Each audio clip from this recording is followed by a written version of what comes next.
एक दिन गौतम बुद्ध अपने शिष्यों के साथ भ्रमण कर रहे थे। तभी एक शिष्य ने पूछा, सच्ची मेहनत की क्या परिभाषा होती है?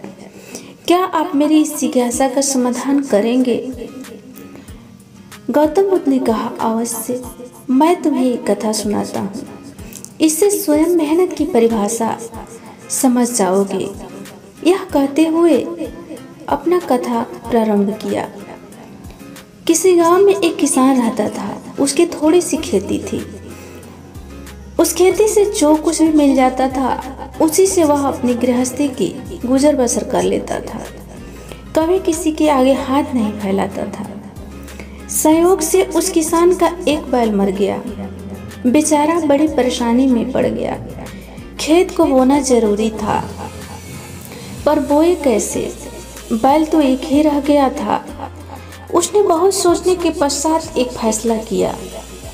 हल के जुए में एक ओर बैल जोता और दूसरी ओर अपनी स्त्री को, और फिर काम करने लगा। उसी समय वहां का राजा अपनी रानी के साथ रथ पर उधर से गुजर रहे थे। अचानक उसकी निगाह हल पर गई, जिसके जुए में एक ओर बैल और दूसरी ओर स्त्री थी। उसे बड़ा आश्चर्य हुआ और साथ में दुख भी हुआ। उसने रथ को रुकवाया और किसान के पास जाकर पूछा, यह तुम क्या कर रहे हो? किसान ने निगाह उठाकर उसकी ओर देखा और बोला, मेरा एक बैल मर गया है और खेत को बोना बहुत जरूरी है।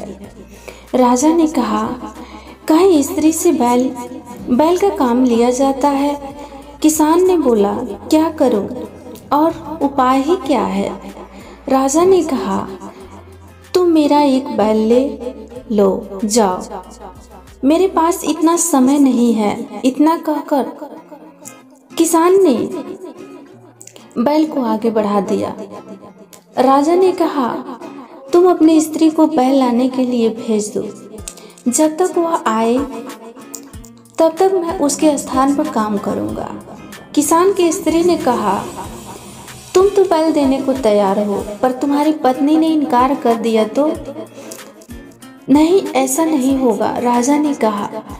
किसान राजी हो गया। उसकी स्त्री राजा के यहाँ बैल लेने के लिए चली गई और राजा ने हल का जुआ अपने कंधे पर रख लिया। किसान की स्त्री ने जब रानी के पास जाकर राजा की बात कही तो वह बोली, एक बैल से कैसे काम चलेगा? तुम्हारा बैल कमजोर है, हमारा बैल बहुत मजबूत है। दोनों साथ काम नहीं कर सकेंगे। तुम हमारे दोनों बैलों को ले जाओ। स्त्री बड़ी लज्जित हुई। उसे तो डर था कि कहीं वह एक बैल भी देने से इनकार न कर दे। वही एक छोड़ दोनों को देने के लिए रानी तैयार हो गई। स्त्री बैल को लेकर आई और पूरे खेत की बुआई हो गई। कुछ समय बाद फसल उगी। किसान ने देखा तो उसे अपनी आंखों पर विश्वास नहीं हुआ। सारे खेत में अनाज पैदा हुआ था, लेकिन जितनी जमीन में राजा ने हल चलाया था और उसका पसीना गिरा था, उतनी जमीन में मोती उगे थे। यह सच्ची मेहनत का फल था।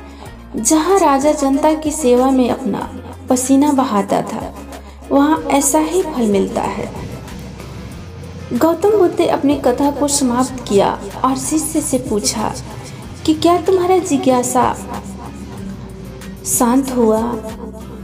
शिष्य ने कहा, अवश्य महात्मा, समझ गया कि सच्ची मेहनत की परिभाषा क्या होता है।